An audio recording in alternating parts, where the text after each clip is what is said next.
Hello friends, welcome to our YouTube channel. आज के इस वीडियो में हम लोग बात करने वाले हैं एडजेक्टिव के बारे में। अभी तक हम लोगों ने नाउन, प्रोनाउन और वर्ब को समझा है। आज का जो हम लोगों का टॉपिक है वो एडजेक्टिव है। यहाँ पर हम लोग बात करेंगे एडजेक्टिव किसे कहते हैं, एडजेक्टिव कितने प्रकार का होता है, इसके अलावा कंपेरिजन ऑफ एडजेक्टिव जो है, और इसके अलावा the little, little, A little का यूज़, फ्यू, द फ्यू और ए फ्यू का यूज़, और जो बचे हुए कुछ रूल्स हैं उनको हम लोग नेक्स्ट पार्ट में डिस्कस करेंगे। तो आज का जो हम लोगों का टॉपिक है वो एडजेक्टिव है। सबसे पहले हम लोग समझ लेते हैं कि एडजेक्टिव किसको कहा जाता है। तो an adjective is a word use to qualify a noun और प्रोनाउन। तो जो नाउन या प्रोनाउन, संज्ञा या सर्वनाम की जो विशेषता बताता है उसे हम लोग एडजेक्टिव या विशेषण कहते हैं। जैसे Ram is a good boy, Ram एक अच्छा लड़का है। तो अच्छा होना उसकी विशेषता है, राम की विशेषता है अच्छा होना। तो अच्छा जो गुड है यहाँ पर शब्द, वो एडजेक्टिव का काम करेगा। तो यहाँ पर जो गुड है वो एडजेक्टिव है। इसी तरीके से हम लोग देखते हैं काइंड्स ऑफ एडजेक्टिव कितने हैं, और फिर एक एक करके सभी जितने भी एडजेक्टिव के काइंड्स हैं उनको डिटेल में समझेंगे।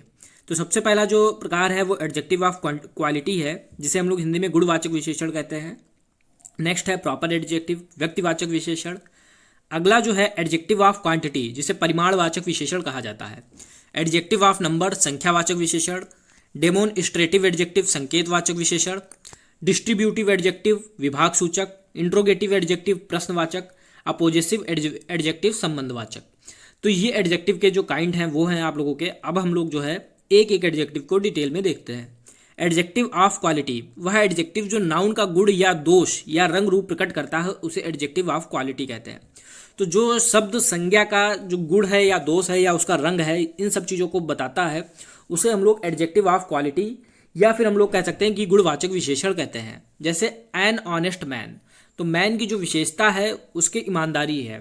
तो यह जो है उसके आदमी की विशेषता ईमानदारी है, उसके गुण को प्रदर्शित कर रहा है। तो यहाँ पर आप लोगों का एडजेक्टिव ऑफ क्वालिटी हो जाएगा। नेक्स्ट यहाँ पर लिखा भी है, यहाँ ऑनेस्ट जो है गुणवाचक विशेषण है। और फिर जो एडजेक्टिव ऑफ क्वालिटी है, इनको दो प्रकार से प्रयोग किया जा सकता है। इन विशेषण को दो प्रकार से प्रयोग किया जाता है। इनका जो प्रकार है वो एट्रीब्यूटिव यूज़ है। जब किसी एडजेक्टिव का प्रयोग नाउन के पहले होता है तो एडजेक्टिव के ऐसे प्रयोग को एट्रीब्यूटिव एडजेक्टिव कहा जाता है। जैसे Maharana Pratap was a wise king. तो यहाँ पर जो ऊपर दिया गया सेंटेंस में किंग के पहले वाइज का प्रयोग हुआ है। तो नाउन के पहले किंग जो है ये आप लोगों का नाउन है, इससे पहले एडजेक्टिव का यूज़ हुआ है, इसलिए यहाँ पर ये जो यूज़ है ये एट्रीब्यूटिव यूज़ में आएगा। तो ये आप लोगों का एट्रीब्यूटिव यूज़ हो गया जब एडजेक्टिव का प्रयोग नाउन से पहले हो। जैसे Maharana Pratap was an wise king, तो किंग के पहले आप लोगों का एडजेक्टिव यूज़ हुआ है, इसलिए यहाँ पर जो यूज़ है वो एट्रीब्यूटिव यूज़ है। नेक्स्ट है प्रेडिक्टिव यूज़। तो इसमें क्या है, जब एडजेक्टिव का यूज़ वर्ब के बाद हो तो एडजेक्टिव के ऐसे प्रयोग को प्रेडिक्टिव यूज़ कहते हैं। जैसे द वेदर इज़ प्लीजेंट, तो यहाँ पर जो एडजेक्टिव है वो आपका प्लीजेंट है। वेदर की विशेषता बता रहा है कि जो वेदर है वो सुहावना है। तो वर्ब के बाद में आप लोगों का एडजेक्टिव यूज़ हुआ है, इसलिए यहाँ पर आप लोगों का जो यूज़ है वो प्रेडिक्टिव यूज़ हो गया यहाँ। तो ये जो आप लोगों का था एडजेक्टिव ऑफ क्वालिटी, तो हम लोगों ने समझा वह एडजेक्टिव जो नाउन के गुण या दोष या रंग रूप को प्रकट करता है उसे हम लोग एडजेक्टिव ऑफ क्वालिटी कहते हैं। ये दो प्रकार के होते हैं। एक एट्रीब्यूटिव यूज़ होता है, जब आप लोगों का एडजेक्टिव का प्रयोग नाउन के पहले होता है तो एट्रीब्यूटिव यूज़ होता है, और प्रेडिक्टिव यूज़ तब होता है जब वर्ब के बाद में एडजेक्टिव का यूज़ किया जाता है। नेक्स्ट जो आप लोगों का काइंड है वो प्रॉपर एडजेक्टिव है। प्रॉपर एडजेक्टिव से बनने वाले एडजेक्टिव को प्रॉपर एडजेक्टिव कहते हैं। जो प्रॉपर नाउन से बनते हैं उनको हम लोग जो है प्रॉपर एडजेक्टिव कहते हैं। जैसे बुद्ध से बुद्धिस्ट बना, ब्रिटिश बना, इस टाइप के जितने भी वर्ड हैं जो प्रॉपर नाउन से बनते हैं उनको हम लोग प्रॉपर एडजेक्टिव कहते हैं। नेक्स्ट जो आप लोगों का टाइप है एडजेक्टिव ऑफ क्वांटिटी। जिस एडजेक्टिव से वस्तु की मात्रा ज्ञात हो उसे एडजेक्टिव ऑफ क्वांटिटी कहते हैं। जैसे सम मिल्क, थोड़ा दूध, इनफ ऑयल, पर्याप्त तेल। तो इस टाइप के जो भी वर्ड हैं जो मात्रा का बोध कराते हैं, तो इस टाइप के जितने भी एडजेक्टिव्स हैं उनको हम लोग एडजेक्टिव ऑफ क्वांटिटी कहते हैं। नेक्स्ट है एडजेक्टिव ऑफ नंबर। जिस शब्द से वस्तु की संख्या ज्ञात हो उसे एडजेक्टिव ऑफ नंबर कहते हैं। यह दो प्रकार का होता है। अभी हम लोगों ने ऊपर देखा था कि एडजेक्टिव ऑफ क्वांटिटी, इसमें आप लोगों को परिमाण का बोध हो रहा था कि सम मिल्क, थोड़ा दूध, इनफ ऑयल, पर्याप्त जो तेल है। और एडजेक्टिव ऑफ नंबर में क्या होता है, आप लोगों को निश्चित संख्यावाचक विशेषण जिसको कहते हैं, एक संख्या निश्चित होती है, उसको हम लोग एडजेक्टिव ऑफ नंबर कहते हैं। ये भी दो प्रकार का होता है। जैसे डेफिनिट, जब निश्चित संख्या या व्यक्ति का बोध हो डेफिनेट एडजेक्टिव ऑफ नंबर होता है, जैसे 5 बॉयज़, 5th क्लास, 5 बच्चे या 5वां क्लास। तो जो डेफिनेट में जो है संख्या निश्चित है या व्यक्तियों की संख्या जो है वो निश्चित है तो डेफिनेट एडजेक्टिव होगा। और इनडेफिनेट में आप लोगों की अनिश्चित संख्या व्यक्त हो, जैसे फ्यू गर्ल्स, थोड़ी लड़कियां, कम लड़कियां, सेवरल बॉयज़, कई लड़के। तो इस टाइप के जो वर्ड्स हैं जो अनिश्चित संख्या का बोध कराते हैं तो वो इनडेफिनेट में आएंगे। तो जो आप लोगों का एडजेक्टिव ऑफ नंबर है ये दो प्रकार का होता है, डेफिनेट, इनडेफिनेट। डेफिनेट में आप लोगों का जो संख्या या व्यक्ति है उसकी निश्चित होगी, और इनडेफिनेट में जो व्यक्ति या संख्या है वो आप लोगों की अनिश्चित होगी। नेक्स्ट आता है डेमोन्स्ट्रेटिव एडजेक्टिव। जो एडजेक्टिव अपने तुरंत बाद प्रयुक्त नाउन की ओर संकेत करें उसे डेमोन्स्ट्रेटिव एडजेक्टिव कहते हैं। इसको हम लोग हिंदी में संकेतवाचक विशेषण भी कहते हैं।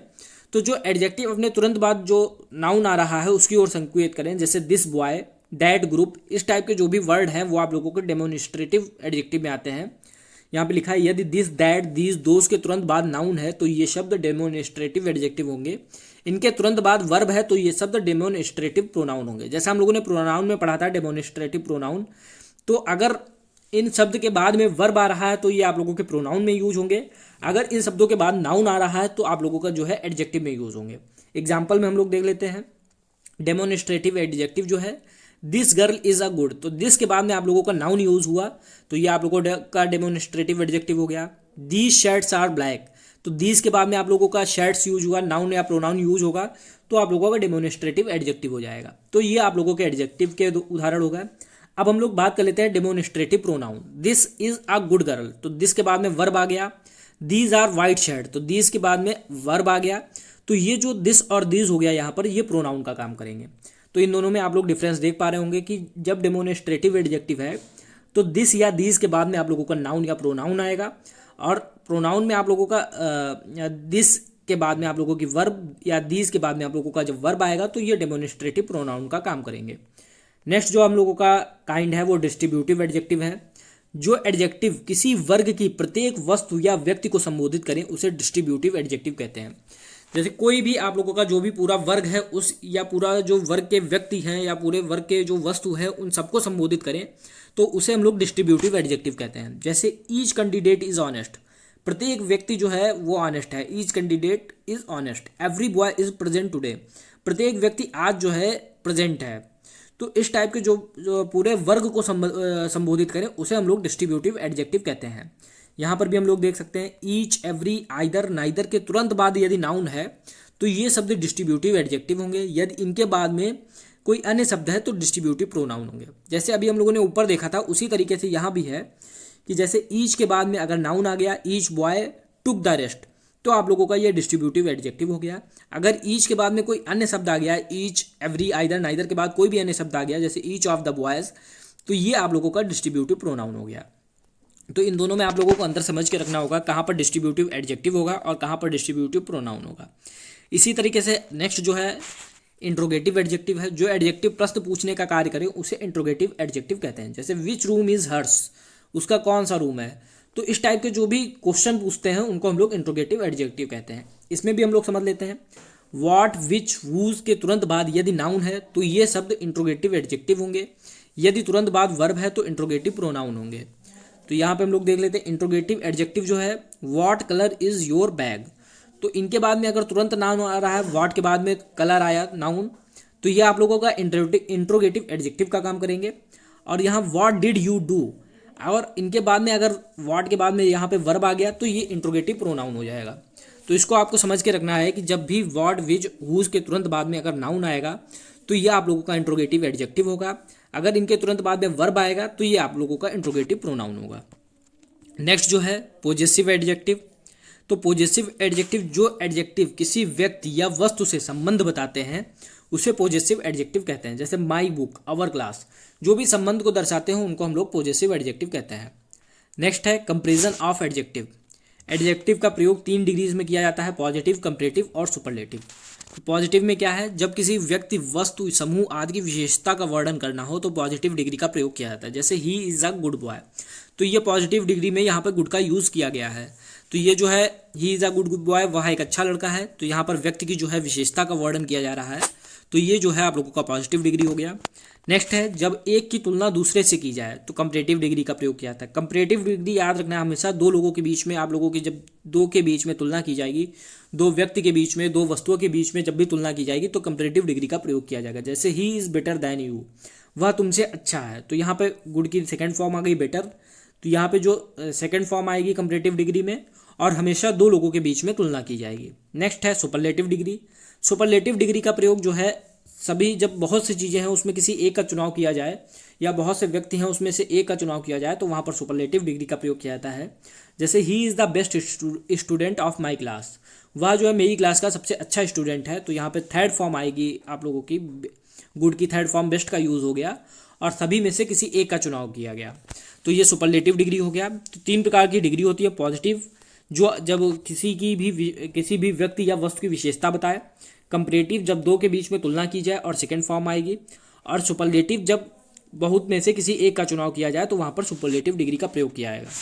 तो अगर आप लोगों को इनकी वर्ड्स की कंपैरेटिव सुपरलेटिव फॉर्म चाहिए तो आप लोग टेलीग्राम चैनल पे जाके जो PDF पड़ी है उसको आप लोग डाउनलोड कर सकते हैं। वहाँ से आप लोग पॉजिटिव डिग्री, कंपैरेटिव डिग्री और सुपरलेटिव डिग्री जो फॉर्म्स हैं वो आप लोगों को, कई सारे जो वर्ड्स हैं वो आप लोगों को अवेलेबल हो जाएंगे जो आप लोगों के एग्जाम में बार बार पूछे जाते हैं। नेक्स्ट जो है काफ़ी इंपॉर्टेंट टॉपिक है, इससे काफ़ी क्वेश्चन आते हैं। यूज़ ऑफ सम और एनी। सम का यूज़ कहाँ होगा और एनी का यूज़ कहाँ होगा। सम का प्रयोग अफर्मेटिव सेंटेंस में अनकाउंटेबल नाउन के पहले मात्रा का बोध कराने के लिए होता है तथा प्लूरल काउंटेबल नाउन के पहले संख्या का बोध कराने के लिए किया जाता है। सम का प्रयोग सामान्यतः पॉजिटिव वाक्यों में होता है। तो सबसे पहले सम का जो प्रयोग है वो हमें लगभग 99% पॉजिटिव वाक्यों में होगा, और अफर्मेटिव सेंटेंस में अनकाउंटेबल नाउन के पहले होगा और प्लूरल काउंटेबल नाउन के पहले संख्या का बोध कराने के लिए होगा। जो अनकाउंटेबल नाउन के पहले मात्रा का बोध कराने के लिए और प्लूरल काउंटेबल नाउन में संख्या का बोध कराने के लिए। जैसे आई हैव सम वाटर, तो यहाँ पे सम का यूज़ किया गया, कुछ पानी है। आई हैव सम फ्रेंड्स, मेरे जो है कुछ फ्रेंड्स हैं, तो यहाँ पे सम का प्रयोग है जो आप लोगों को मात्रा का बोध करा रहा है अनकाउंटेबल नाउन में, तो यहाँ पे सम का यूज किया जाएगा। एनी का जो यूज़ है सामान्यतः निगेटिव वाक्यों में और क्वेश्चंस में किया जाता है। जैसे आई हैव सम प्रॉब्लम्स, तो ये आप लोगों को पॉजिटिव में आ गया। I do not have any problem, तो ये आप लोगों का निगेटिव आ गया, तो निगेटिव में एनी का प्रयोग किया जाएगा। Do you have any problem, तो यहाँ पे क्वेश्चन पूछा जा रहा है क्या आपको कोई समस्या है, तो ये जो है यहाँ पर आप लोगों का क्वेश्चन में आ रहा है, इसलिए यहाँ पर एनी का यूज़ किया जाएगा। यहाँ पर सम का यूज़ गलत हो जाएगा, यहाँ सम का यूज़ गलत हो जाएगा और यहाँ एनी का यूज़ गलत हो जाएगा। तो जब भी आप लोगों का पॉजिटिव वाक्य आप लोगों को लग रहा है तो वहाँ सम का यूज़ होगा, और जब आप लोगों को निगेटिव लग रहा है तो वहाँ पर आप लोगों को एनी का यूज़ करना होगा। और नो एनी का प्रयोग एक साथ नहीं हो सकता। जहाँ भी आप लोगों को वर्ड में नो और एनी एक साथ दिख जाए तो वो आप समझ जाइए कि वो सेंटेंस जो है आप लोगों का गलत सेंटेंस है। तो नो एनी का प्रयोग एक साथ नहीं होता है। नेक्स्ट जो है ये भी काफ़ी इंपॉर्टेंट टॉपिक है, ये फ्यू, लिटिल, मच और मेनी, इससे काफ़ी क्वेश्चन पूछे जाते हैं। इसमें आप लोगों को याद रखना है कि फ्यू, लिटिल, मच और मेनी में कौन काउंटेबल है और कौन अनकाउंटेबल है। तो फ्यू और मेनी जो है ये काउंटेबल में आते हैं, लिटिल और मच जो है ये अनकाउंटेबल में आते हैं। तो फ्यू और मेनी का प्रयोग काउंटेबल रूप में होता है, लिटिल और मच का प्रयोग अनकाउंटेबल रूप में होता है। जैसे ए फ्यू का प्रयोग संख्या में कम है लेकिन है, मतलब ए फ्यू का मतलब होता है कि संख्या में मात्रा जो है वो कम है लेकिन कुछ ना कुछ जरूर है। फ्यू जो है संख्या में इतना कम है कि ना के बराबर। फ्यू का प्रयोग वहाँ पे किया जाएगा जहाँ पे संख्या में बहुत कम है जिसका भी यूज हम लोग नहीं कर सकते हैं। द फ्यू संख्या में कम है लेकिन निर्धारित है, संख्या में मतलब कम होगा लेकिन उसकी मात्रा जो है निश्चित होगी कि इतनी मात्रा है। और तथा जिसके तरफ हम इंगित कर सकते हैं, मतलब जिसकी तरफ हम इशारा कर सकते हैं। तो ए फ्यू जो है संख्या में कम है लेकिन कुछ ना कुछ जरूर है। फ्यू जो है संख्या में इतना कम है कि उसको नगण्य मान लिया जाए कि ना के बराबर है। और द फ्यू संख्या में कम है लेकिन उसकी जो मात्रा है वो निर्धारित है और उसकी तरफ हम लोग इंगित भी कर सकते हैं। इसी तरीके से लिटिल है, ए लिटिल जो है मात्रा में कम है लेकिन कुछ ना कुछ जरूर है। लिटिल जो है मात्रा में इतना कम है कि उसकी हम लोग नगण्य मान लें उसको, तो लिटिल का प्रयोग जो है मात्रा में बहुत कम नगण्य की जगह पे किया जाएगा। और द लिटिल जो है मात्रा में कम है लेकिन निर्धारित है जिसे हम लोग इंगित कर सकते हैं। तो ये जो है आप लोगों का few, a few, few, the few, a little, little, the little का यूज़ हो गया। और जैसे यहाँ पे हम लोग देख सकते हैं, a little knowledge is a dangerous thing, जो अल्प ज्ञान है वो काफ़ी खतरनाक होता है, खतरनाक चीज़ है। तो यहाँ पर जो ज्ञान है तो ये मात्रा में कम है लेकिन कुछ ना कुछ जरूर है, क्योंकि कुछ नॉलेज जो थोड़ा ज्ञान है तो यहाँ पे ज्ञान है लेकिन कम है, मात्रा में कम है, इसलिए हम लोगों ने यहाँ पे ए लिटिल का यूज़ किया। इसी तरीके से नेक्स्ट सेंटेंस है the little water I kept for you has been finished by him. तो यहाँ पे द लिटिल का प्रयोग हुआ क्योंकि यहाँ पे हम लोग इंगित भी कर रहे हैं, the little water I kept for you, जो मैंने तुम्हारे लिए रखा था, has been finished by him. The little मतलब मात्रा में कम है, लेकिन हम लोग जो है उसकी तरफ हम लोग इंगित कर सकते हैं। तो यहाँ पे हम लोगों ने आई केप्ट फॉर यू में हम लोग देख सकते हैं इंगित करके बता रहे हैं, तो यहाँ पे द लिटिल का यूज़ हुआ। और लास्ट है I can not prepare tea for you, there is a little milk in the refrigerator. तो यहाँ पे जो लिटिल का प्रयोग हुआ है, लिटिल, तो यहाँ पे लिटिल जो है बहुत कम है, क्योंकि I can not prepare tea for you, मैं तुम्हारे लिए चाय नहीं बना सकता, क्योंकि there is little milk in the refrigerator, क्योंकि यहाँ पर जो दूध की मात्रा है वो इतनी कम है कि नगड़ के बराबर है कि उससे चाय नहीं बनाई जा सकती। तो यहाँ पर लिटिल का यूज़ किया गया। तो ये आप लोगों के a little, little, the little का यूज़ हो गया। तो आज हम लोगों ने जो है एडजेक्टिव को पढ़ा, एक बार और हम लोग यहाँ पे एक नज़र डाल लेते हैं। तो सबसे पहले हम लोगों ने देखा एडजेक्टिव क्या होता है, जो किसी भी संज्ञा या सर्वनाम की विशेषता बताए उसे हम लोग एडजेक्टिव कहते हैं। जैसे Ram is a good boy, तो गुड यहाँ पर एडजेक्टिव है। नेक्स्ट है एडजेक्टिव के जो काइंड है, तो adjective of quality, proper adjective, next adjective of quantity, adjective of number, demonstrative adjective, distributive adjective, interrogative adjective, possessive adjective. तो एडजेक्टिव ऑफ क्वालिटी क्या होता है, वह एडजेक्टिव जो नाउन का गुण या दोष या रंग रूप प्रकट करता है उसे एडजेक्टिव ऑफ क्वालिटी कहते हैं। जैसे एन ऑनेस्ट मैन, तो मैन की जो विशेषता है वो ऑनेस्ट है, तो गुण को बता रहा है, इसलिए यहाँ पे एडजेक्टिव ऑफ क्वालिटी होगा। नेक्स्ट जो है एट्रीब्यूटिव यूज़, जो एडजेक्टिव ऑफ क्वालिटी है इनके जो यूज़ होते हैं दो प्रकार से होते हैं। एट्रीब्यूटिव यूज़, जब एडजेक्टिव का प्रयोग नाउन के पहले होता है तो एट्रीब्यूटिव यूज़ होता है। जैसे महाराणा प्रताप है वाइज किंग, तो एडजेक्टिव जो यहाँ पे वाइज है और किंग जो है नाउन है, तो एडजेक्टिव का यूज़ नाउन से पहले हुआ है, तो ये एट्रीब्यूटिव यूज़ हो गया। नेक्स्ट है प्रेडिक्टिव यूज़, जब एडजेक्टिव का यूज़ वर्ब के बाद में होता है तो प्रेडिक्टिव यूज़ होता है। तो यहाँ पे वर्ब के बाद में एडजेक्टिव प्लीजेंट का यूज़ हो रहा है, तो यहाँ पर जो प्रेडिकेटिव यूज़ आप लोगों का हो जाएगा, क्योंकि वर्ब के बाद में आप लोगों का एडजेक्टिव आया है। नेक्स्ट है प्रॉपर एडजेक्टिव, प्रॉपर नाउन से जो एडजेक्टिव बनते हैं उसको हम लोग प्रॉपर एडजेक्टिव कहते हैं। जैसे बुद्धिस्ट, ब्रिटिश। नेक्स्ट है एडजेक्टिव ऑफ क्वांटिटी, जहाँ पर वस्तु की मात्रा का बोध हो वहाँ पर एडजेक्टिव ऑफ क्वांटिटी होता है। जैसे some milk, enough oil. Next है एडजेक्टिव ऑफ नंबर, तो जहाँ पे संख्यावाचक विशेषण इसको हम लोग कहते हैं, वस्तु की संख्या जहाँ पर बोध हो उसे हम लोग एडजेक्टिव ऑफ नंबर कहते हैं। ये दो प्रकार के होते हैं, डेफिनिट और इनडेफिनिट। डेफिनिट में आप लोगों की जो निश्चित संख्या या व्यक्ति का बोध होगा, और इनडेफिनिट में अनिश्चित संख्या का बोध होगा। नेक्स्ट है डेमोनिस्ट्रेटिव एडजेक्टिव, जो व्यक्ति अपने तुरंत बाद प्रयुक्त नाउन की ओर संकेत करे उसे डेमोनिस्ट्रेटिव एडजेक्टिव कहते हैं। जैसे दिस बॉय, दैट ग्रुप, इस टाइप के जो भी वर्ड होंगे वो डेमोनिस्ट्रेटिव एडजेक्टिव होंगे। यदि दिस, दैट, दीज, दोस के तुरंत बाद नाउन है तो ये एडजेक्टिव का काम करेंगे, और अगर इनके तुरंत बाद वर्ब है तो ये प्रोनाउन का काम करेंगे। जैसे एग्जाम्पल में हम लोगों ने देखा है डेमोनिस्ट्रेटिव एडजेक्टिव जो है this girl is a good, तो इसके बाद नाउन या प्रोनाउन का यूज़ हुआ है। दीज शर्ट्स आर ब्लैक, इसके बाद में नाउन या प्रोनाउन का यूज हुआ, तो यह डेमोनिस्ट्रेटिव एडजेक्टिव हो गया। नेक्स्ट है demonstrative pronoun, this is a good girl, तो दिस के बाद में वर्ब आया। दीज आर वाइट शर्ट, तो दीज के बाद में वर्ब आया, तो यह डेमोनिस्ट्रेटिव प्रोनाउन हो गया। नेक्स्ट है डिस्ट्रीब्यूटिव एडजेक्टिव, तो जहाँ पर भी प्रत्येक वर्ग जो किसी भी वर्ग के प्रत्येक वस्तु या व्यक्ति की बात की जाए तो वहाँ पर डिस्ट्रीब्यूटिव एडजेक्टिव होता है। जैसे each candidate is honest, every boy is present, तो सभी की बात की जा रही है, इसलिए यहाँ पर डिस्ट्रीब्यूटिव एडजेक्टिव हो गया। इसमें भी अगर आप लोगों को ईच, एवरी, आइदर, नाइदर के तुरंत बाद नाउन है तो ये एडजेक्टिव का काम करेंगे। अगर इनके तुरंत बाद कोई अन्य शब्द है तो ये प्रोनाउन का काम करेंगे। जैसे each boy took the test, each boy took the test, तो ईच के बाद में नाउन आ गया तो ये आप लोगों का एडजेक्टिव का काम करेंगे। Each of the boys, each के बाद अन्य शब्द आया है तो ये आप लोगों का प्रोनाउन का काम करेंगे। नेक्स्ट है इंट्रोगेटिव एडजेक्टिव, तो जहाँ भी प्रश्न पूछने का काम होगा वहाँ पे इंट्रोगेटिव एडजेक्टिव होगा। जैसे विच रूम इज हर्स, यहाँ पर भी अगर आप लोगों को वर्ड विच, हुज के तुरंत बाद यदि नाउन है तो ये एडजेक्टिव, और यदि तुरंत बाद वर्ब है तो ये प्रोनाउन का काम करेंगे। जैसे व्हाट कलर, तो व्हाट के बाद में नाउन आ गया तो ये आप लोगों का एडजेक्टिव। व्हाट डिड, व्हाट के बाद में आप लोगों की वर्ब आ गई तो ये आप लोगों का प्रोनाउन का काम करेगा। नेक्स्ट है पॉजेसिव एडजेक्टिव, तो ये जो है किसी वस्तु से संबंध बताने के लिए होता है। जैसे माई बुक, अवर क्लास।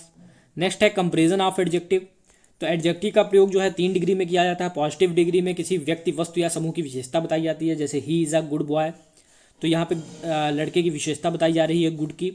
इसी तरीके से कंपेरेटिव डिग्री जो है 2 व्यक्ति या दो वस्तुओं के बीच में तुलना की जाती है और इसमें जो है एडजेक्टिव की सेकंड फॉर्म का यूज किया जाता है। जैसे गुड की सेकंड फॉर्म बेटर होती है, उसी तरीके से यहाँ पर he is better than you second form का यूज़ किया गया। लास्ट में आता है सुपरलेटिव डिग्री। तो जब बहुतों में से किसी एक का चुनाव किया जाता है या सभी में से किसी एक का चुनाव किया जाता है तो वहाँ सुपरलेटिव डिग्री आता है। जैसे he is the best student of my class, पूरे क्लास में वो बेस्ट है। तो यहाँ पर थर्ड फॉर्म जो एडजेक्टिव की थर्ड फॉर्म का यूज़ किया जाता है। तो ये जो एडजेक्टिव की डिग्रीज़ हैं इनका प्रयोग किया जाता है। इसको अगर आप लोग डिटेल में आप लोग वर्ड्स तीनों फॉर्म्स देखना चाहते हैं जो एग्जाम में पूछे जाते हैं जिन वर्ड्स की, तो आप लोग टेलीग्राम पे जाके इसको डाउनलोड कर सकते हैं, जहाँ पे आप लोगों को वर्ड्स मिल जाएंगे, उनकी पॉजिटिव, कंपैरेटिव और सुपरलेटिव डिग्री मिल जाएगी। नेक्स्ट है यूज़ ऑफ सम एडजेक्टिव। तो इसमें सम और एनी का यूज़ आप लोगों से काफ़ी पूछा जाता है। तो सम का प्रयोग सामान्यतः जो है पॉजिटिव वाक्यों में होता है और अनकाउंटेबल नाउन में मात्रा का बोध कराता है और प्लूरल काउंटेबल नाउन के पहले संख्या का बोध कराता है। जैसे आई हैव सम वाटर, तो यहाँ पे मात्रा का बोध करा रहा है। आई हैव सम फ्रेंड्स, यहाँ पर भी मात्रा का बोध हो रहा है और इनका जो प्रयोग है वो सामान्यतः पॉजिटिव होता है। एनी का प्रयोग सामान्यतः निगेटिव वाक्यों और क्वेश्चंस में होता है। जैसे I do not have any problems, do you have any problem.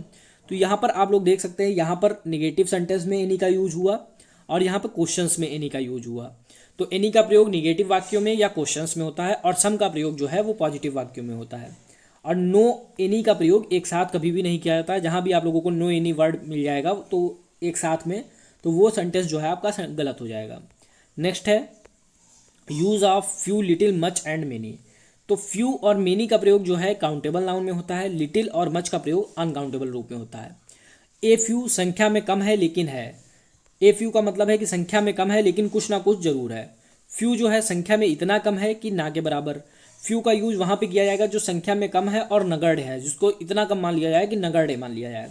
और द फ्यू संख्या में कम है लेकिन निर्धारित है और उसकी तरफ हम इंगित भी कर सकते हैं। तो इस टाइप ए फ्यू, फ्यू और द फ्यू का यूज हो गया। इसी तरीके से ए लिटिल मात्रा में कम है लेकिन कुछ ना कुछ जरूर है। लिटिल मात्रा में इतना कम है कि नगण्य मान लिया जाए और द लिटिल मात्रा में कम है लेकिन निर्धारित है और उसकी तरफ हम इंगित कर सकते हैं। तो ये ए लिटिल, लिटिल और द लिटिल का यूज़ हो गया। एग्जाम्पल हम लोगों ने देखा, a little knowledge is dangerous thing. तो जो नॉलेज है, जो ज्ञान है, थोड़ा है लेकिन कुछ ना कुछ है यहाँ पर, इसलिए यहाँ पर हम लोगों ने ए लिटिल का यूज़ किया। The little water I kept for you has been finished by him. तो यहाँ पर जो पानी है उसकी मात्रा कम है लेकिन निर्धारित है और हम लोग इंगित भी कर सकते हैं, आई केप्ट फॉर यू। तो यहाँ पर जो है द लिटिल का यूज़ हो जाएगा। नेक्स्ट है I can not prepare tea for you, there is little milk in the refrigerator. तो यहाँ पर जो आप लोगों का ये अर्थ निकालेंगे तो आई can not prepare tea for you, मैं आपके लिए जो है चाय नहीं बना सकता क्योंकि there is little milk in the refrigerator. तो यहाँ पर दूध की मात्रा इतनी कम है कि ना के बराबर है, इसीलिए चाय नहीं बनाई जा सकती, इसीलिए यहाँ पर जो है लिटिल का प्रयोग किया जाएगा। तो लिटिल का प्रयोग जो है मात्रा में इतना कम कि नगण्य मान लिया जाए तो वहाँ पर लिटिल का प्रयोग किया जाता है। तो फ्रेंड्स ये थी आज की वीडियो जिसमें हम लोगों ने एडजेक्टिव को डिस्कस किया। नेक्स्ट पार्ट में कुछ रूल्स के बारे में डिस्कस करेंगे जो आप लोगों से एग्जाम में पूछे जाते हैं। तो आज की वीडियो में सिर्फ इतना ही, मिलते हैं नेक्स्ट वीडियो में। अगर आप लोगों को वीडियो पसंद आया तो वीडियो को लाइक करें, साथ ही साथ चैनल को सब्सक्राइब करें। मिलते हैं नेक्स्ट वीडियो में। Thank you.